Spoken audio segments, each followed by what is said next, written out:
আসসালামু আলাইকুম ভিউয়ার্স। আজকে 23শে এপ্রিল সারা বাংলাদেশে মুরগির বাজার ব্যাপক হারে কমে 155 থেকে 60-এ চলে আসছে, কিছু জায়গায় 170 পর্যন্ত আছে। তবে কি জায়গায় কত রেট পড়বে বা কীরকম চলছে এগুলো কিন্তু আমাদের চেয়ে আপনারা আরও ভালো খবর জানেন, কারণ আপনাদের অঞ্চলে আপনারাও হয়তো বা খোঁজখবরটা নেন।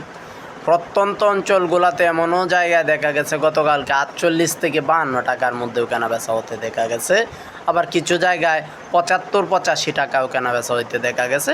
তো সকালবেলায় বিভিন্ন জায়গায় কিন্তু এরকমই 62, 52, 72 এরকম রেটে কেনাবেচা হয়েছে। তো আপনার অঞ্চলে কত টাকায় কেনাবেচা হচ্ছে কমেন্টসে লিখতে ভুলবেন না। এবং সেই সাথে আজকে ডিমের বাজার আমি সকালবেলা শর্ট ভিডিওতে দেখিয়েছি, সাবেক অবস্থান আছে। বাচ্চার বাজার 20 থেকে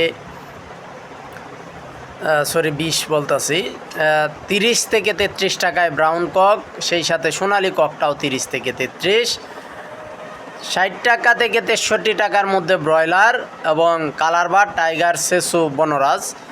আর হাইব্রিডগুলো কেনাবেচা হবে 42 থেকে 45, দেশিগুলো কেনাবেচা হবে 45 থেকে 48 টাকায়। তো এই ছিল এখনকার মতো সর্বশেষ। এর মধ্যেও যদি কোনো জাতের বা কোনো তথ্য জানতে চান কমেন্টস করুন, আমরা অবশ্যই আপনাদের উত্তরগুলো সংক্ষিপ্ত আকারে জানিয়ে দিব।